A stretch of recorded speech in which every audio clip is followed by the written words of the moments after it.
তারা এই ধরনের হয়েছে বলে আপনারা জানেন যে আওয়ামী লীগের মিছিলে গেলে ৫,০০০ ব্যানার করলে ৮,০০০ তারা হচ্ছে সেই টাকার লোভে এসে এই ধরনের একটা অস্থিতিশীল দর্শক তাকে কিন্তু আসলে ভিতরে নিয়ে যাওয়া হয়েছে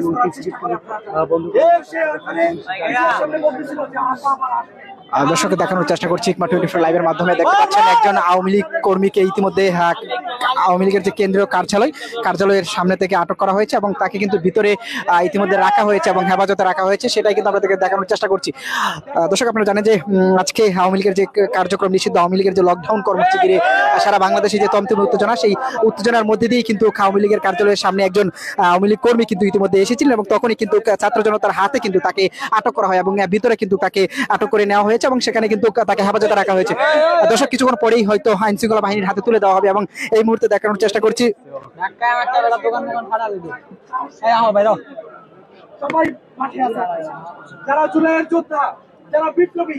দর্শক দেখতে পাচ্ছেন ভিতরে তাকে নিয়ে যাওয়া হয়েছে এবং আইন শৃঙ্খলা বাহিনীর হাতে তুলে দেওয়া হয়েছে। যদি মারা যেত আওয়ামীদের কিছু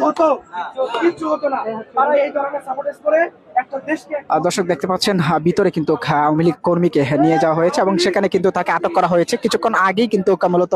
কেন্দ্রীয় কার্যালয়ের সামনে তাকে ধরা হয় এবং সেখান থেকে তাকে হেফাজতে নিয়ে যাওয়া হয়েছে এবং কিছুক্ষণের পরেই হয়তো আইন শৃঙ্খলা বাহিনীর হাতে তুলে দেবেন। এবং আপনারা জানেন যে আজকের যে অর্থাৎ তাদের যে কর্মসূচি ঘিরে কিন্তু সারা বাংলাদেশে তমতমে উত্তেজনা বিরাজমান রয়েছে এবং আইন শৃঙ্খলা বাহিনী থেকে সারা বাংলাদেশের মানুষের মাঝে যে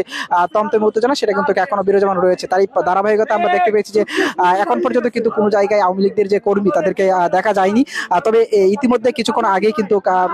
আওয়ামী লীগের যে কার্যালয়, সেই কার্যালয়ের সামনে এসে একজন কর্মী আসেন, তখন কিন্তু ছাত্র জনতার হাতে কিন্তু তাকে আটক করা হয়েছে এবং তাকে ইতিমধ্যে আমরা দেখতে পাচ্ছি যে ভিতরে তাকে নেওয়া হয়েছে এবং সেখানে কিন্তু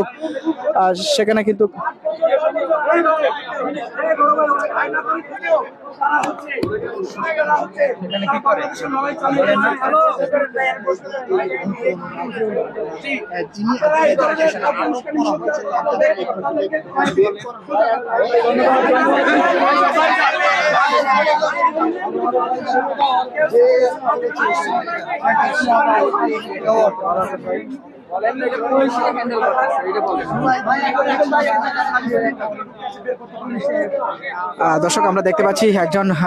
আওয়ামী লীগ কর্মীকে কিন্তু আটক করা হয়েছে এবং ভিতরে কিন্তু আমরা দেখতে পাচ্ছি যে পুলিশের হেফাজতে কিন্তু তিনি রয়েছেন এবং সেখানে কিন্তু দেখতে পাচ্ছেন যে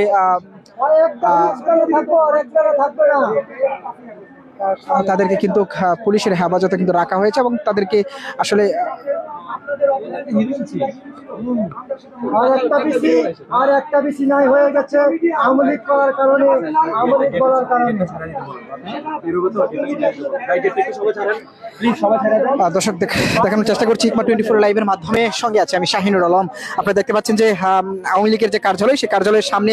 কিছুক্ষণ আগেও কিন্তু আমরা দেখতে পেয়েছি যে ছাত্র জনতা শান্তিপূর্ণভাবেই কিন্তু তারা সেখানে অবস্থানে ছিলেন এবং তাদের যে আজকে কার্যক্রম নিষিদ্ধ যে আওয়ামী লীগ তাদের যে কর্মসূচি, সেই কর্মসূচি ঘিরে কিন্তু সারা বাংলাদেশে যে বিভিন্ন সংগঠন ছাত্র জনতা থেকে ধরে সবাই যে হুঁশিয়ারি দিচ্ছেন, সেই জায়গাতে কিন্তু কিছুক্ষণ আগে জুলাই মঞ্চের যে নেতাকর্মীরা তারা কিন্তু সেখানে এসেছিলেন এবং অল্প কিছুক্ষণ আগেই মূলত একজন আওয়ামী লীগ কর্মী আওয়ামী লীগের যে কার্যালয়, সেই কার্যালয়ের সামনে আসেন এবং সেখানে কিন্তু দেখতে পেয়েছি যে তাকে আটক করা হয়েছে এবং এই ইতিমধ্যে আপনারা দেখতে পাচ্ছেন যে পুলিশের যে হেফাজতে তাকে নেওয়া হয়েছে এবং দর্শক দেখানোর চেষ্টা করছি ইকমা 24 লাইভের মাধ্যমে। দর্শক তমতমে উত্তেজনা বিরাজমান রয়েছে আজকের এই কেন্দ্রীয় কার্যালয়ের সামনে। গুলিস্তান যে কেন্দ্রীয় কার্যালয় আওয়ামী লীগের, সেই কার্যালয়ের সামনে কিন্তু এরকম একটি ঘটনা ঘটেছে এবং আওয়ামী লীগ কর্মীকে আটক করা হয়েছে। দেখতে পাচ্ছেন যে তমতমে এবং উত্তেজনা বিরাজ করছে আজকের এই গুলিস্তানের যে কেন্দ্রীয় কার্যালয়ের সামনে আমরা দেখতে পাচ্ছি এবং পুলিশ সদস্যরা কিন্তু ইতিমধ্যে এসেছে এবং আওয়ামী লীগের যে কর্মী তাকে কিন্তু আটক করা হয়েছে, তাকে তাদের হেফাজতে নেওয়া হচ্ছে, এমনটাই কিন্তু দেখতে পাচ্ছেন দর্শক।